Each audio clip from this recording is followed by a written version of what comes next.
was just right before, and I was just like, man, that'd be so awesome if we could get the walk. It would really add a lot. What's not to love? He's good for the business, and the fact that he can back it up and has backed it up prior to coming to WWE. When I was wrestling in ECW from 96 to 2001, I had a lot of eyes on me. Rob Van Damme, so good to see you. Thank you for coming back in here. Absolutely, dude. Thanks for thinking of RVD when you think of LV. I mean, come on. You were the first guest we ever had inside this studio. So we're bringing this around full circle. That was like 2 years ago, almost exactly.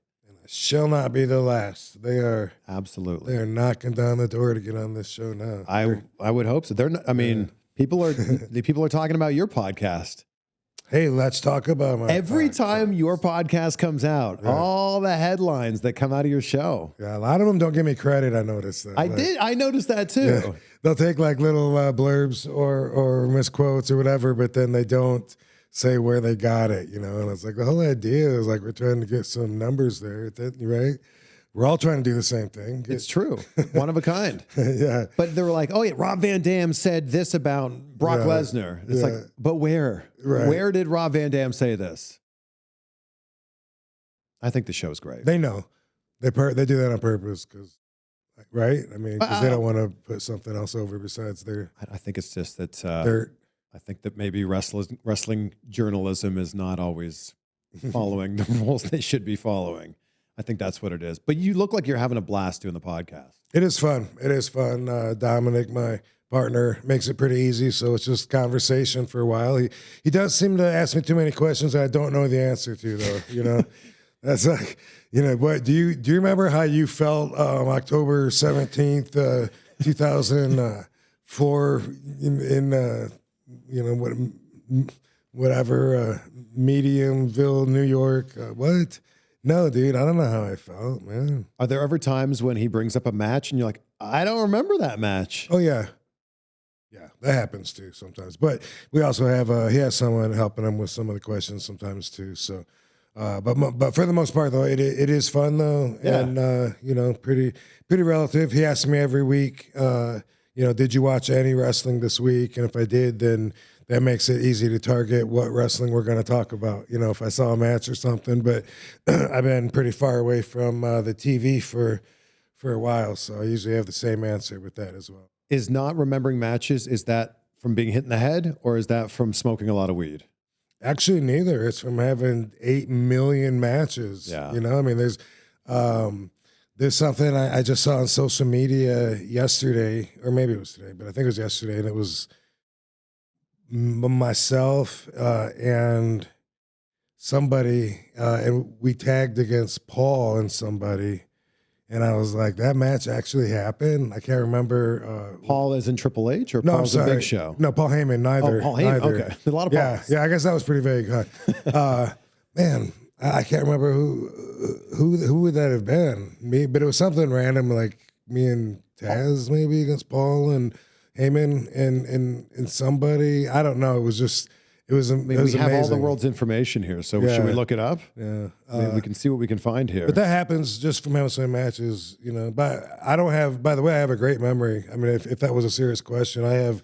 But I have absolutely no long-term damage from any of the concussions, regardless of what the fans will tell you. I mean, if you want to go by actual neurologist reports and testing and facts, then I have no long-term concussion damage whatsoever. But if you want to go by the internet, then apparently I can't hold two words together. So, but also the same is about marijuana. And by the way, and I don't know if people are ready to hear this or not, but I get myself checked out a lot. I stay on top of myself physically for my own education. I get x-rays and MRIs even when I don't need them.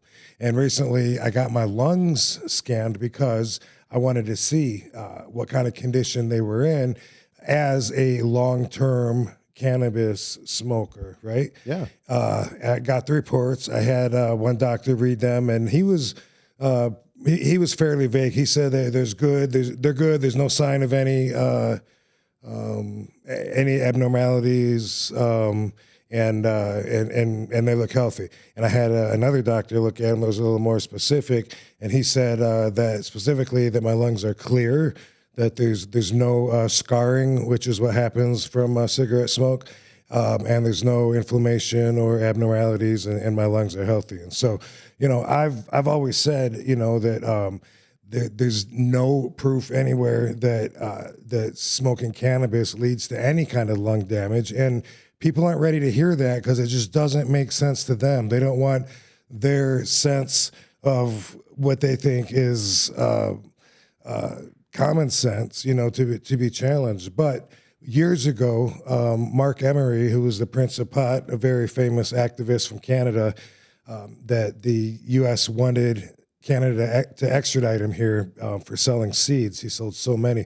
When I met that guy, he told me that people, when they smoke marijuana, that the THC actually goes into pockets and crevices of your alveoli, the air sacs in your lungs, and actually scoop out the impurities and help clean your lungs out. And he said that that happens because of the large inhale. Like besides like swimmers, a lot of people that don't smoke weed don't ever in a normal day go and really like breathe in and stretch their air sacs out. And he said the THC goes in there and scoops it out. And as far as I'm concerned, he's got a lot more value in what he said than what the basic thinkers on the internet will tell you. This episode is sponsored by Blue Chew. It is not a coincidence that these lights behind me are blue. Blue Chew is a unique online service that delivers the same active ingredients as Viagra, Cialis, and Levitra, but it's in chewable tablets and it's a fraction of the cost. Now you may be saying, I don't need anything like that, and I'm not suggesting that you do, but it may just kick things up just a little bit in the bedroom for you. If you've ever had a friend talking about how good things are and can be when you take Blue Chew, now is the time to jump in on this. Your first month is free. You just have to pay $5 for shipping when you use the promo code CVV at bluechew.com. That's right, your first month for free. Just pay $5 for shipping when you go to bluechew.com. Try it out. I think you will be rather pleasantly surprised. I found the match.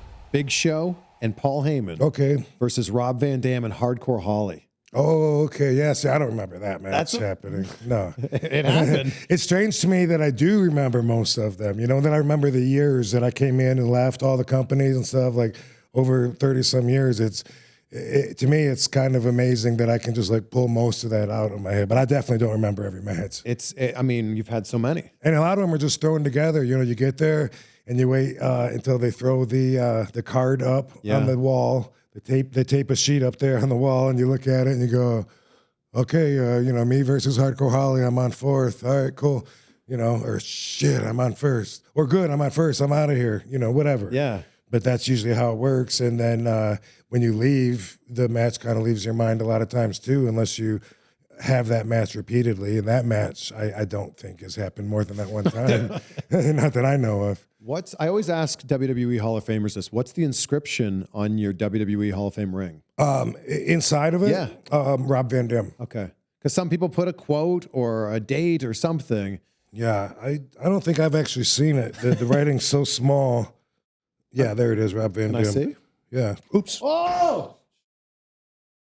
Dude, if you look at that thing. It rolled right over to me. Now, that was spotless when I gave it to you. Make sure you return it in spotless, brand new condition. It is perfect. Okay. Oh, that is very small. Very rough on it. Yeah.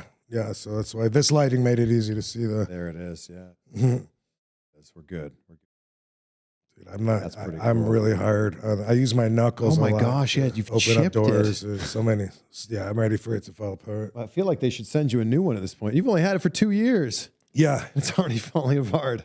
Yeah. So the very first week that I got it, I did a show in Wisconsin, and I wasn't used to having it, and I left it in the hotel room. Went back to Las Vegas, and so it took an honest maid and an honest front desk person and an honest wrestling promoter. Thank you, Ben McCoy. for calling me and saying, "Did you forget something, dude?" You know, I didn't even know yet. I just had gotten home the next day, and wow, I had it for, I don't know. I think it was the same week, so I didn't have it very long. I lost it already. That story could have gone so badly. Yeah. That your ring could have showed up on eBay. Right, and I would have looked like a dick, like I pawned it. People would have said, "Oh, he needs it. He hasn't been on TV, so he must be." When I texted you to set this up, I'm like, dude, we can talk about AEW. You're like, nah, it's just a one-time thing. Literally like 4 hours later, the announcement came out, Rob Van Dam's going to be at Collision. That's how quick stuff happens. I got the message on Saturday. I was at a convention where was I? I was in But we could probably look that one up too. yeah. It doesn't matter. Yeah. Or are we going to really reach for it? I can't let it go now. Okay. Like it's okay. I was in Hamburg, Pennsylvania. Oh, Legends of Hamburg? Yes, it was Yeah. a Legends Fest, and I got the message, you know, and hey, can you do the 23rd in Grand Rapids? Interestingly enough, last year at this exact same time, they messaged me with that, September 5th, actually, and that's when I got, you know, the okay to do it. It was like a year ago, and then I did it. But at some time it passed then. But the idea was, you know, near Battle Creek. Yeah. I'm from Battle Creek, hometown boys. So obviously same idea again. That'll be cool. It's 1 week before I'm going to be doing my show in Battle Creek, which those guys have been working on that for like a year, you know, promoting it. And it's a big full circle return home. And then just the week before they put me in Grand Rapids, which is just right down the street. So you could have been in AEW a year ago? Is that what you're saying? Yeah. What happened? Communication dropped. Okay. That's it. Sometimes that would happen. Sometimes both of the companies over the years, every once in a while, would call, just check on my schedule.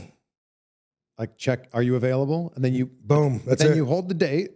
Well, and I don't hold it. I hold it in mind skeptically as a possibility. Okay. And that's all because I know how it works. Yeah. You know, but And- that's how it works. Never hear from them again. And then it's like, well, all right, whatever. Then I can hypothesize, you know, and start, you know, I wonder what did I do, you know, like, but other, you know, just, it's like, I am I'm very stoic. And part of stoicism is really being able to accept things as they are and just let it roll right off my shoulder. So how did this time with AEW come around then? So I got messaged when I was at the convention. Well, I mean, sorry, the initial debut in AEW. Well, they reached out to me so long ago, like towards the beginning of the year. It was kind of hypothetical, checking my interest and availability and the dates that they mentioned, even though it was way back then, ended up being the exact same dates, August 2nd and August 9th. And I couldn't believe that. Like, how could you be that far planned ahead? 'Cause Yeah. that was like January maybe, or, you know, maybe February. It was a long, long time ago that they first brought it up. So that was one of those things where every once in a while, if I'd be talking to a fan at a con and they'd say, you know, are we going to see you and show up on WWE? I'd say, I don't know, you know, and I'd be like, maybe you might see me pop up on the other show too. I don't know. But I didn't really expect much of it until it was like, boom, all right, cool. We're going through with it. So I would have thought, based on that, if I was going to return again and they hadn't planned it yet, that it would be a year from now. You know what I mean? But apparently that's not always the case, as Matt Hardy and Jeff told me, you know, when I had this conversation saying that exact same thing. And he said, no, it's not always like that. You know, sometimes, you know, boom, something changes, you know, the day before. And Well, it's funny that the initial one was about a year out, and then this next one's like, less than a week out. Boom. Yeah. Out of nowhere. So that shows you the spectrum, you know, Yeah. and that is the industry as I know it. So there's no reason to expect anything different, you know. Did you plant the seed to have Pantera be your song, to have Walk, like you to come out to that? I did, but it was already planted. So I wasn't the first one. I reached out to them, and it was very short before my trip happened. I don't remember if it was just right before, and I was just like, man, that'd be so awesome if we could get the walk. It would really add a lot. And the producer I was talking to said, yeah, Tony tried, and he couldn't get it. And I was just like, oh, okay. And then it was the day of the show. They told me, boom, we got walk. And I was, like a few hours before, like I'm at the arena, and I was like, wow, are you serious, dude? That changes everything about, because otherwise they're going to have to look at the monitor and be like, okay, yeah, that's RVD. What song would they use? They would make a song for you. Right, they would make, and then that wouldn't get over nearly as much. So so super cool. And does that mean that they're going to have it this week? I don't know. I hope so. They've got to now. They have to, right? Do you have any idea how much it probably costs to have them play walk every time? No, but Tony did tell me when I left after my match with Jack Perry that I got the rights to use your song just for these 2 shows. Hopefully, if we can work together in the future, hopefully I can get it again. So I was like, awesome, dude. The crowd knew it was you. When Jerry Lynn was cutting that promo, Yeah. and he's like, I've got someone from ECW that still wrestles, immediately, RVD, RVD. Then your music hits. That was such a cool moment to see. Yeah, it was cool to feel too, very much so. And then it was funny, all of the negative feedback that came with a lot of the fans talking about like that I was out of shape or something. I had to, and it's like, I mean, since I know that what I look like under my shirt, then how are they going to look like anything except for idiots to me, and then idiots to everybody once I had to show a couple of pictures, or even that backstage thing that I did. That was enough to get most of the people to say, dude, he's in great shape. But anyway, yeah, I mean, regardless of how much people don't want their comfortable concepts to be challenged, I feel great at 52. I'm in great condition, and I'm loving life, living my best life right now. There were also plenty of positive. There were a lot of people that had these side-by-sides of like, RVD doesn't age. Look at this. This is RVD 25 years ago. This is RVD now. This is crazy. Yeah, no, that's true. And really, I shouldn't necessarily draw attention to the negativity of it, but I'm surprised that there is that much of it there, because I just don't live in that negative world. And then, of course, through social media, then I'm exposed to it. And then, I sometimes feel obligated to say something about it, because people are just limiting themselves with their own thoughts, not even taking it personally, but people that are like in their 30s that start, saying, I'm an old man, give me time. Like, dude, you're going to put yourself in the grave, and it's like, if you really tell yourself that you're old, then yeah, you'll start feeling old and you'll age yourself. So it's just like, I'm disappointed overall that people in the status quo, would do that, the general population of basic thinkers, because I would just rather inspire people to enjoy their life, Well, what are the 2 most powerful words in the English language are I am, because whatever comes after that, you will believe you are. And there's a lot of people, like you're saying, they're 31 and they're going, oh man, I'm so old. It's like, what are you talking about? Yeah, and maybe they are, but no, they're clearly not. I sure don't relate to it yet, and like there's nothing yet that I've reached where I would want to go back, and people probably don't believe that. That'd probably be hard for people to accept, but if there's like people in their mid-20s that think they don't want to see someone in their 50s wrestle or whatever, they say that as if they think that they have something that I don't, that's better than what I have. But I would hate to go back to being 25. I would hate it. Really? I don't know about you, but yeah, I would hate it. I certainly have a lot more knowledge now. Yeah. Like if I knew then what I know now, my goodness, I feel like I'd be such a much more successful 25-year-old. Everybody says that. But yeah, for me, I mean, it's like everything in life is so much better. Even though if I went back in time, I would have people that have passed on, that I've lost. Even considering all that, I just feel like I've always been paying my dues until so recently, after the divorce, rebuilding myself. Did my mic just go out? No, we're good. Oh, okay. Like being married for and then separated, and that thing going on for like 18 years or something. That was like the born again moment or so where I was able, I had to rebuild myself, you know what I mean? From just being like all torn apart, and then reprioritize things in life, and things that were so important before don't even matter anymore, and stuff like that. So that was a great source of growth for me. And now I feel like I'm going around getting my flowers, man. I'm getting appreciated now. Now I get respect finally, because I've stuck to what I do and doing it the way that I chose to do it, even though everybody gave me pushback and said I'm doing everything wrong. Finally, after outliving everybody else, then finally I get a little respect for the level of status that I've achieved my way. So I don't know, when I think of going back, I think of being I was so immature, even in my WWE run. I look back at that. When I think about my perspective of the world, I do not feel like a grown man at all. I was a kid. And so it's weird to me that they like people in their young 20s so much. But also I was immature even for my age. Like I hadn't really like grown up. But when I think about just what my relationship with the universe back then compared to what I know now and what I have now, I was a kid. Is there anything in wrestling that you still need to accomplish?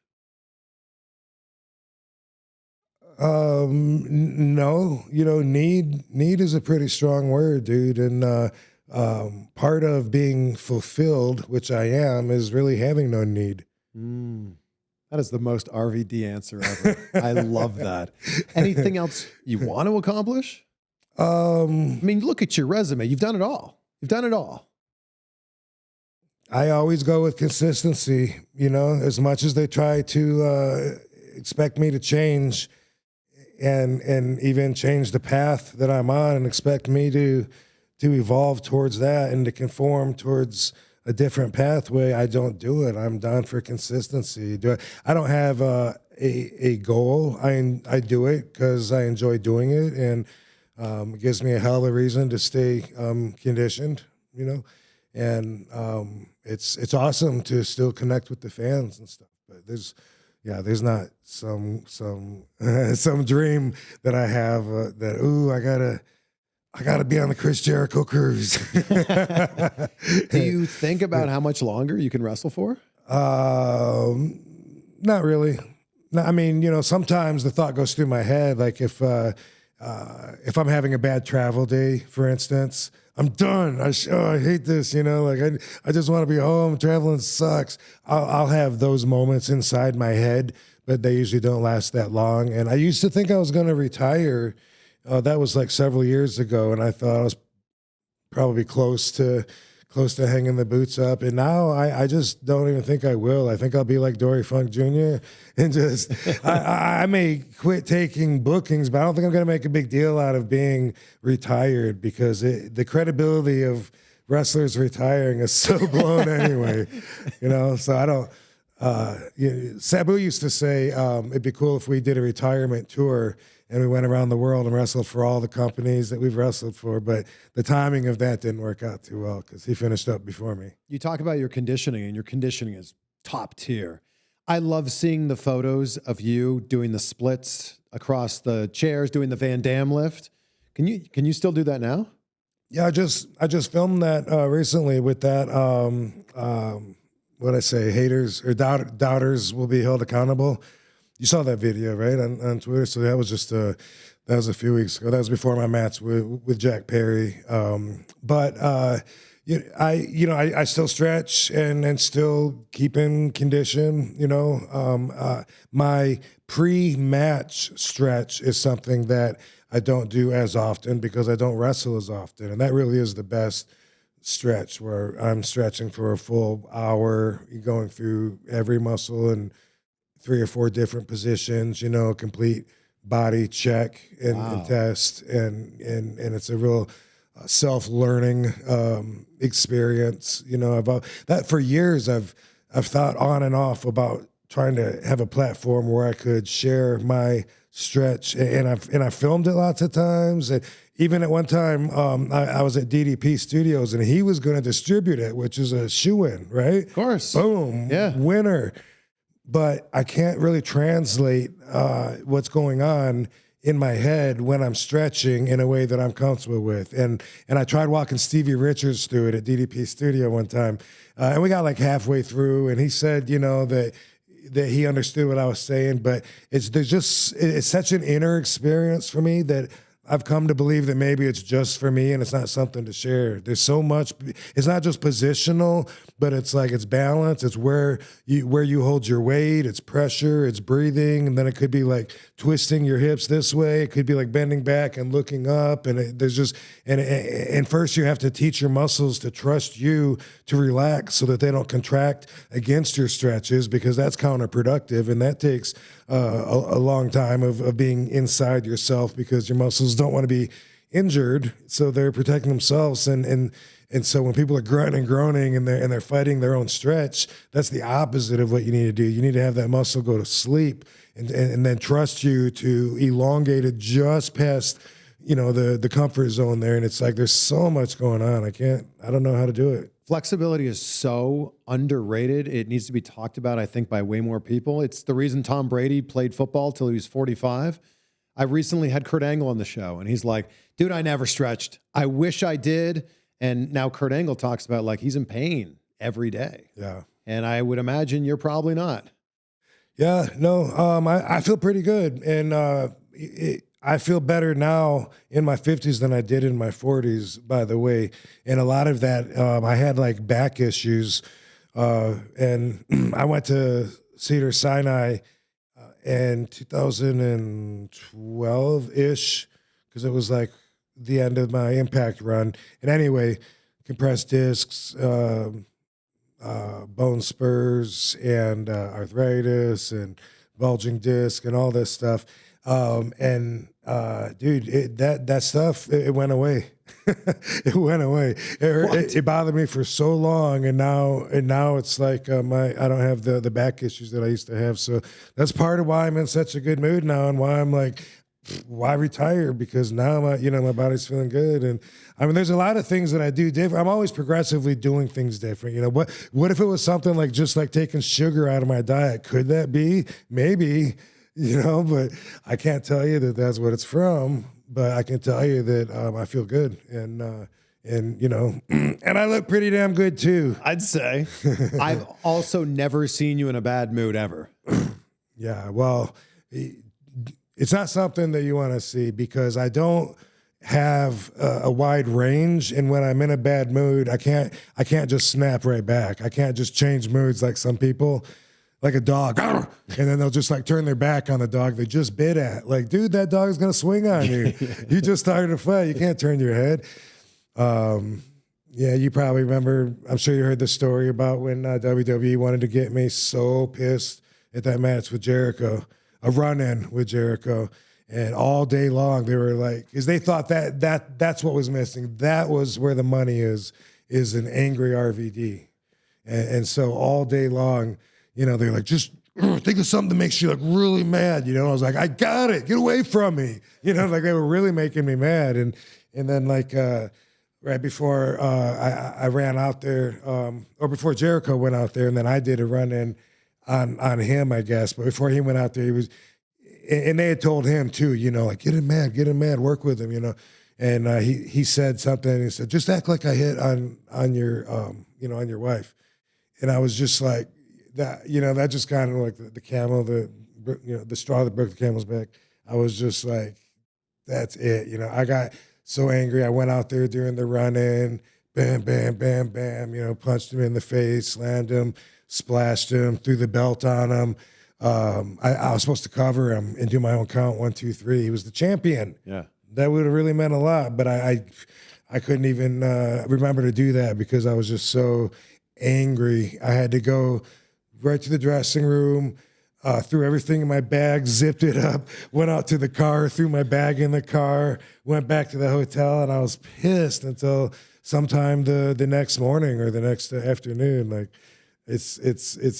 Katie always says that when we first started seeing each other, and she didn't know me that well, sometimes she would pick fights just because she was used to having drama in relationships.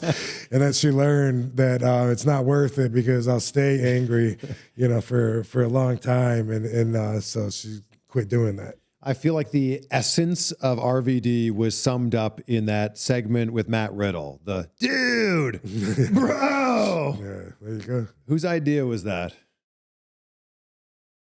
I think it was mine. I mean, it was so organic, it doesn't matter. I mean, it had to be so perfect. Yeah. I feel like that segment, that that could have lasted for 10 minutes and we would have all been invested. You guys seem to be on the same wavelength, I feel like. I guess so. I don't really know him super well, good dude. I met him at the Playboy Mansion at a marijuana advocacy party. What a way to start a story, by the way. Grotto. Yeah. It was, in the grotto. Yeah. He had one of those little tiny pipes, a little plastic water pipe that has the fold-in straw that comes out like this. You unfold the straw and you go, and then you suck up all the water down because it's so small that you can't help it. And the water's nasty and polluted. So, but that's what he passed that around, and he was a fan, and I knew him because of the Ultimate Fighter, that reality show. So it was like way back then. He's always been cool. I actually have come to terms with the fact that I gave up a reputation for being a possible intellectual for one of a stoner, because in the majority of people's minds, they're two different things. And if you choose to smoke weed, then you're somehow dumb, dude, or slow. And a lot of times I have to stoop to that level in order to connect with those people. I've been an advocate since like 97 or 98, speaking at colleges, doing my part, helping to change laws, for the better. And so I knew with the information I had, people were smoking cigarettes, killing themselves, pot shaming me, when marijuana actually extends your life expectancy. And people still aren't ready to hear that yet, but someday soon they will hear that. My mentor, one of my mentors, Jack Harrer, told me that there was a study, and I looked it up, and supposedly there's like a mysterious study where the papers came up missing or something in the 70s. But it all made sense anyway, that he said that cannabis use will add to your longevity, elongate your life expectancy. And when people hear that, then they'll be ready to come around and start maybe accepting it more. We only have like 12 states so far that don't have some kind of a legal marijuana program. 12 states, like it's almost completely overthrown. Yet nationwide. Somehow it's still a Schedule I controlled substance. I feel like Joe Rogan is starting to change the perception of, like, if you smoke weed, you're a stoner. Like, you smoke weed. He has some incredibly intelligent conversations. I'm sure it's just a matter of time before you're on the Joe Rogan Experience. Kurt Angle was just on there, Ric Flair, Hogan, Undertaker, Jake the Snake, DDP. I feel like it's just a matter of time till RVD's on there. A lot of people that smoke weed are slow and stupid, Well, look, RVD, a lot of people that don't smoke weed are slow and stupid. Well, that's the point. And it's the most accessible drug that's out there. You know what I mean? It grows in the ground. So so you put those two together, and plus it's all been intentionally, misinformation has been like pumped out there since 1937, when Harry Anslinger decided to go after marijuana and start all the reefer madness campaign bullshit. Is it every day for you?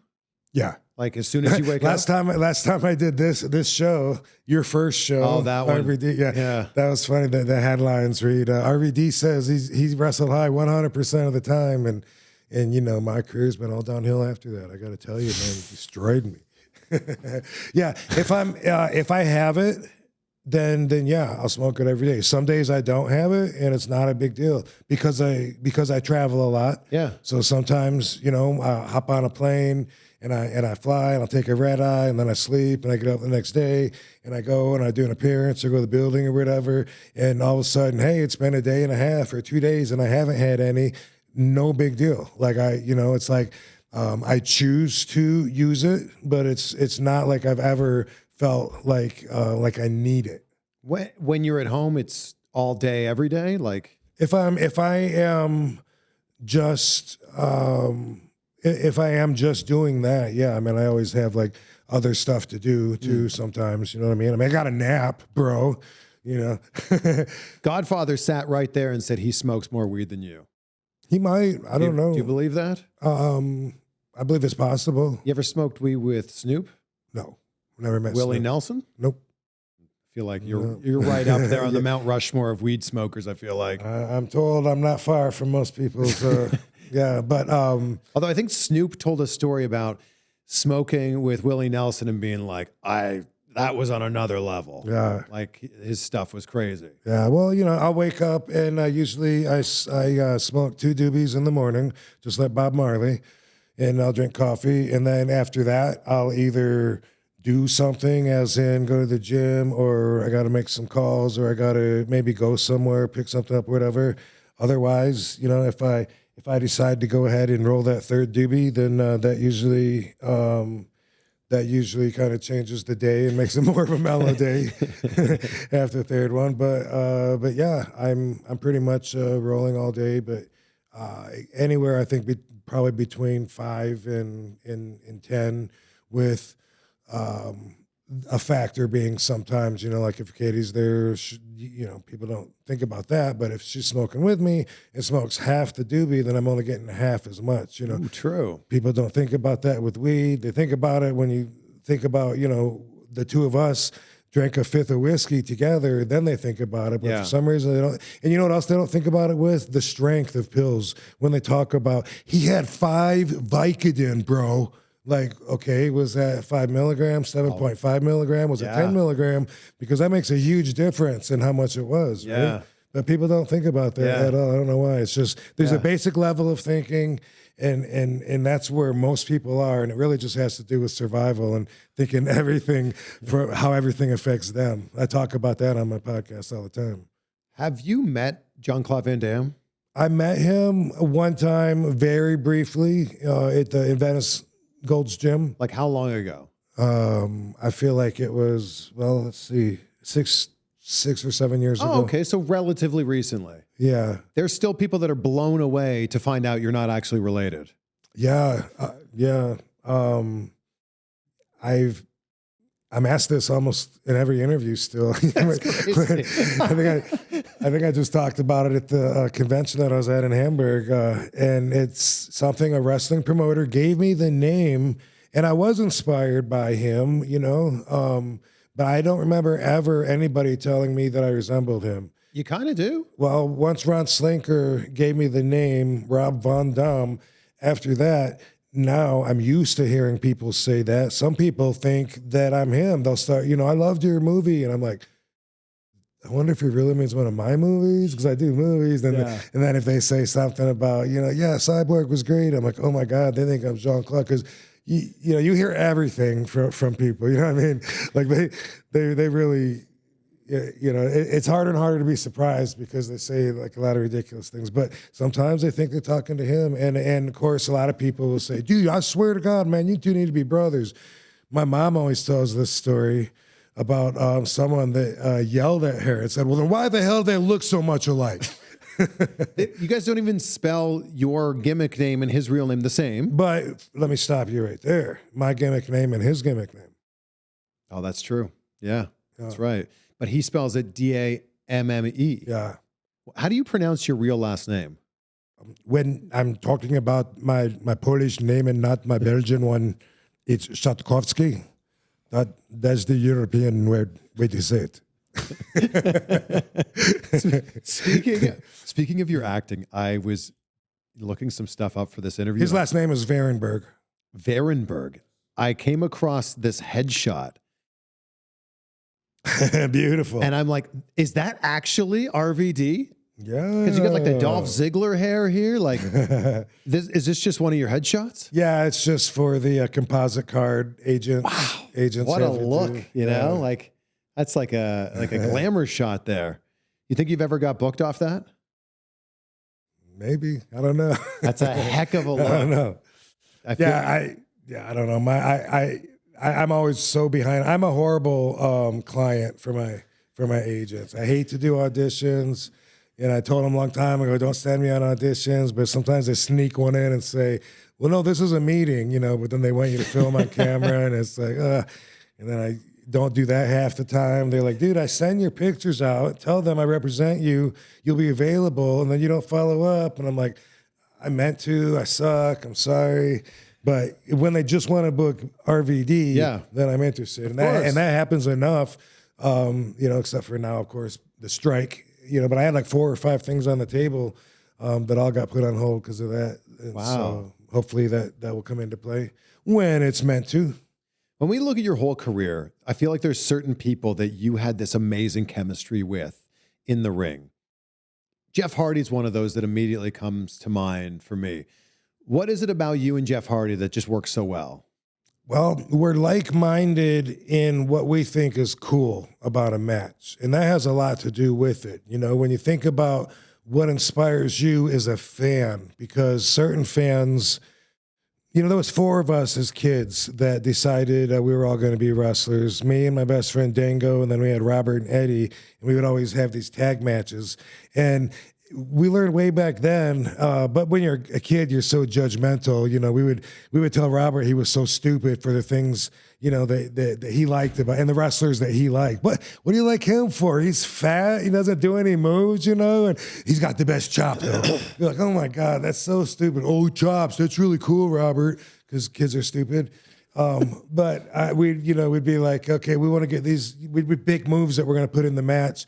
And he'd say, like, he wants to, like, when he gets hit, spit. Like One Man Gang used to. He'd get hit, poof, and he'd spit way in the crowd. Yeah. And we would just make fun of him because we didn't understand. Everyone's got their own values. They're drawn towards different things, you know. So that's something that me and Jeff, I think, had in common is what we think is cool. Because whenever we talk about an idea, you know, like, what if I'm doing the split and I roll back to give you the reverse monkey flip? Can you like grab my feet and like, you know, boom, do that? I don't know why, but I call it the trash compactor. I don't know what the name is. He puts his legs down and crunches me. Oh, sweet, that'd be awesome. Like that has a lot to do with the outcome of the match, and you have that kind of energy going into it, as opposed to, yeah, we could do that.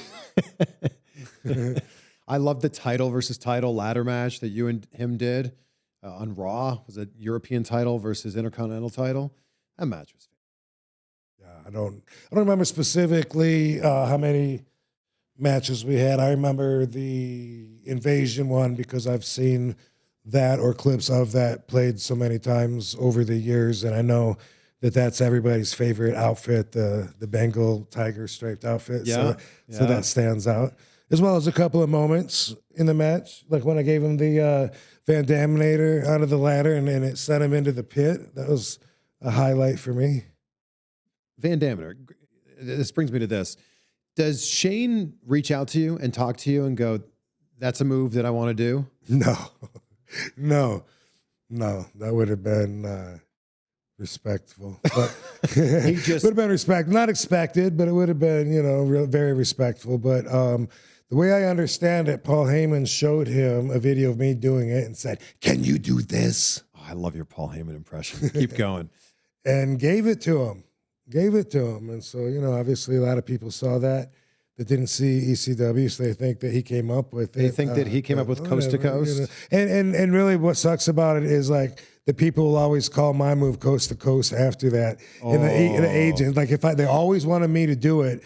even if regardless of what's going on in the match, even if I'm going to miss it, you know, and it means nothing or whatever. So I would be very picky about doing it and say, no, it gives me concussion every time I do it. You know what I mean?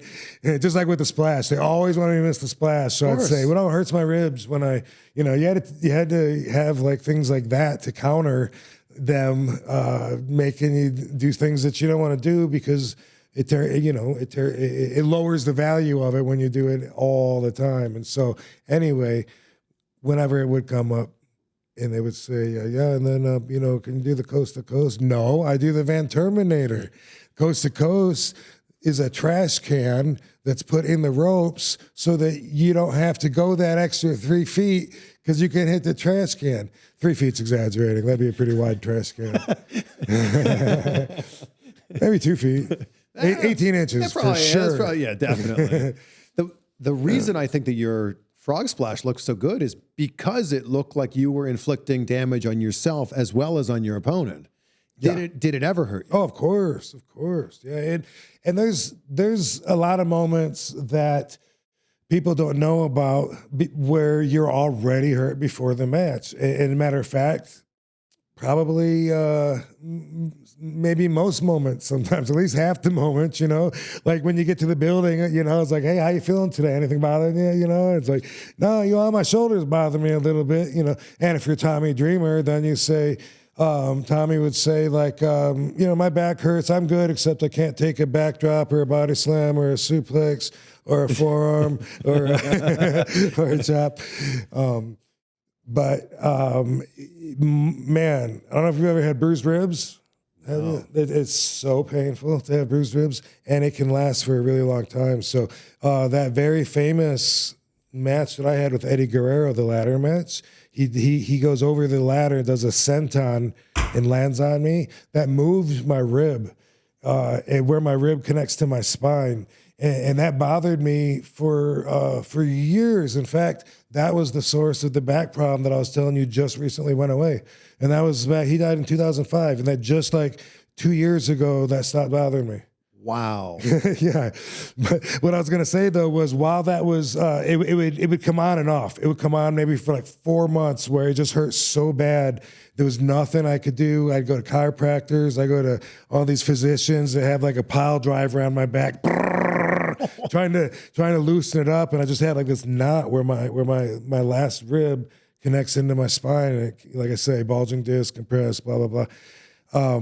But it was that one bump that started it, and afterwards, every time I go out to the ring, I'm already sore, but I gotta give 100% RVD to the fans. You know, they've been waiting 2 months to see me. They don't know that my rib's hurting. So when I go out there, you know, I got to present that image that they want. And sometimes I remember like Randy Orton just covering me. And it hurt so bad. I was just waiting for the 2 count to kick out because his weight was on there. And I was like, oh my God. Boom, kicked him off. I was like, oh, holy crap. I'm in a lot of pain.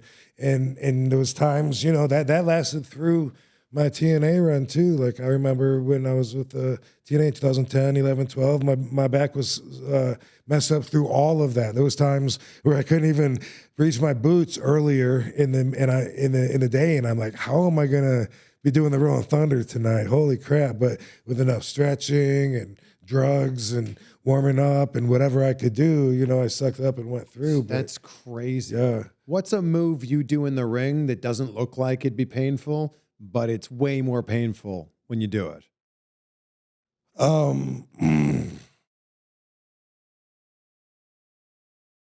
That's a good question. I almost I'm trying to think of like weapons, because I was just thinking about like I mean, chair shots. Obviously, they have to.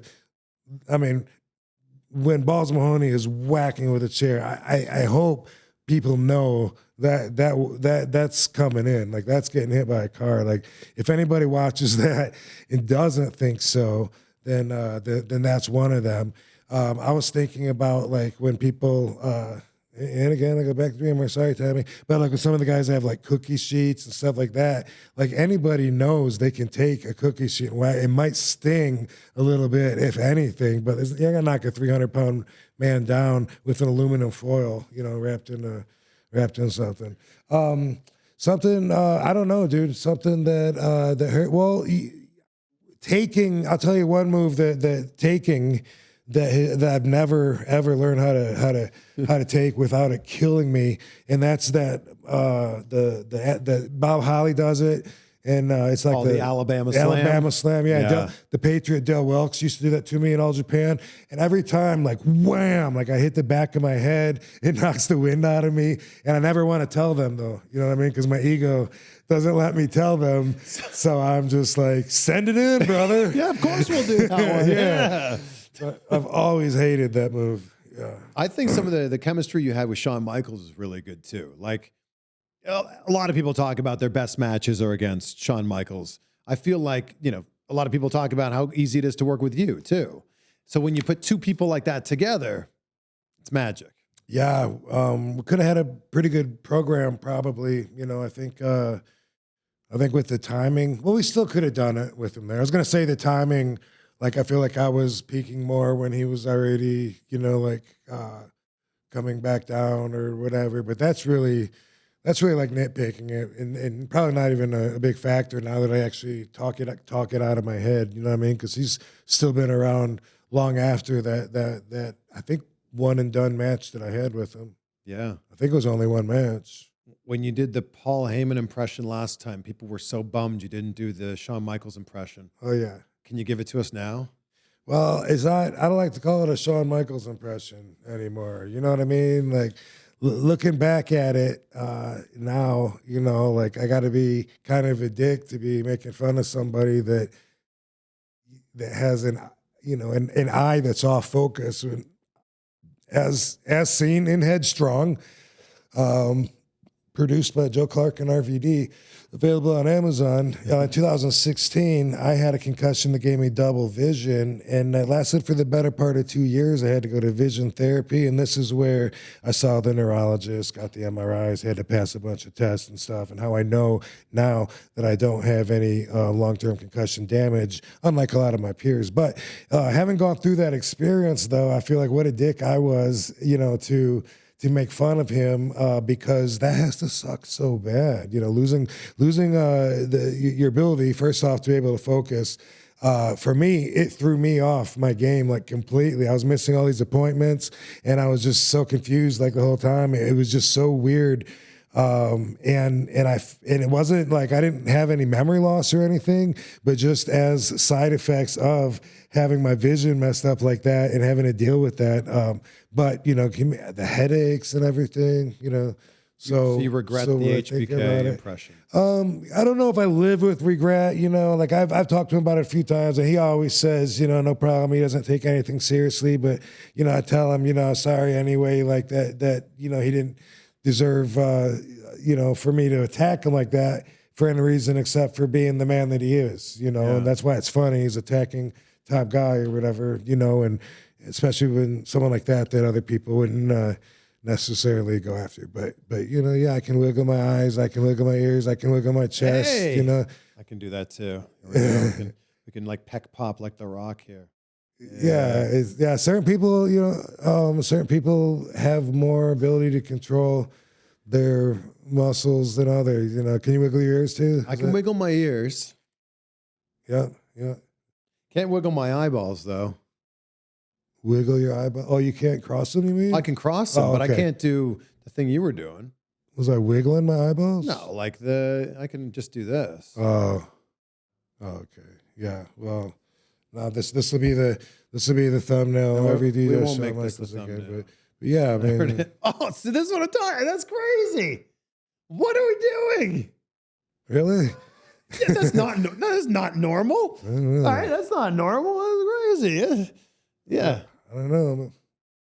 Yeah, man of many. Hey, that's true. That's right. That is Many true, talents. man. Like I'm gonna hit vaudeville.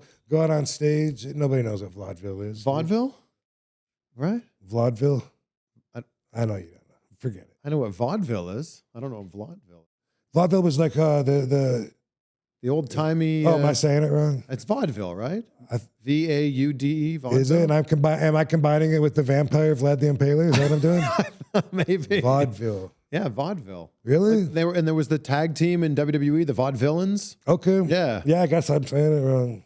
Someone, get that L out of there. Get the L out of there. Okay.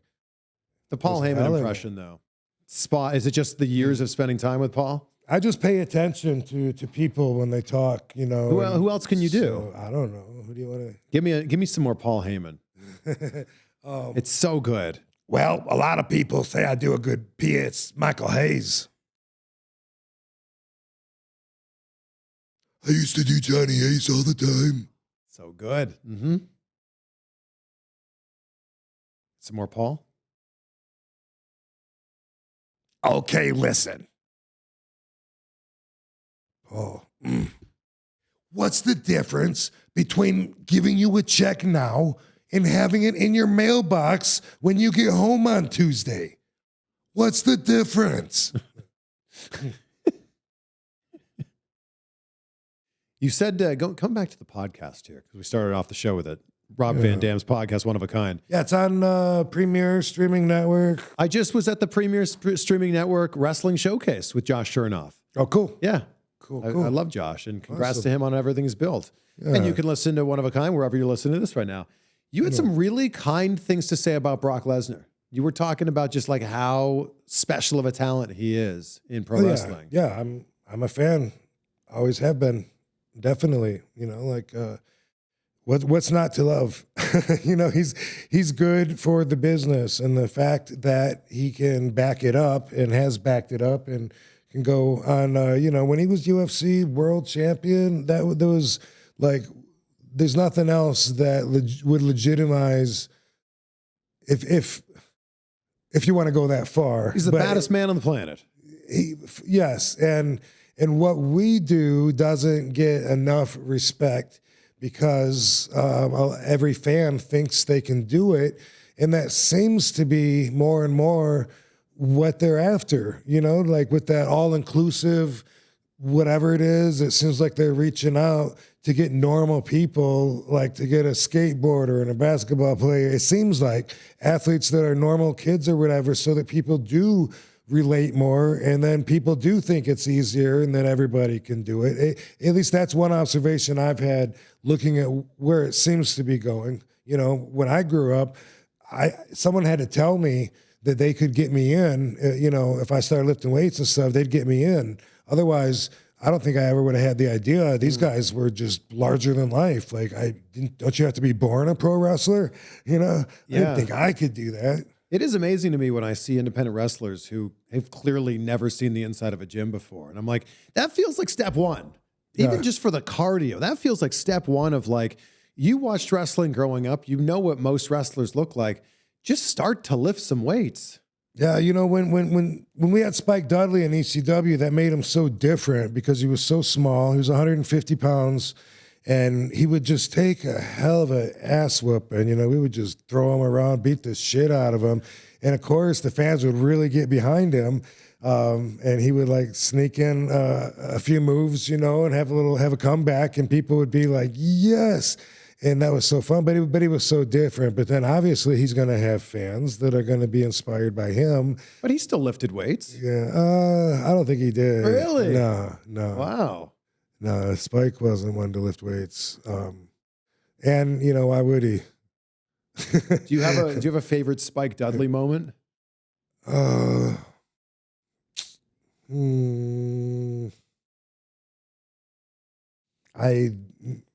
I love Spike. I don't have a story that comes to mind, though, to do that question any justice. I just feel like there's a lot of Spike Dudley highlights, a lot of them in WWE. And it's just amazing to think of all the things that he's done. Yeah. That's crazy. Yeah. There's a lot of guys that came over from ECW to WWE and weren't nearly as successful as you were. What do you think it was that allowed you to be successful in WWE? I think just the package that I had, you know, like I think prior to coming to WWE, when I was wrestling in ECW from 96 to 2001, I had a lot of eyes on me. And as I got better, I was already a viable product that would already be, you know, a commodity in one of the other companies. So it wasn't like I had to start adjusting as soon as I got in the door. I did, but not completely from zero. I was already, while I was in ECW in 98, 99, 2000, 2001, in those years when we were really crushing it, and I was really crushing it with the TV championship and, you know, having really good showcasing matches. Yeah. I was already at that point somebody that could have fit into a good position in WCW or WWE if they knew what to do with me.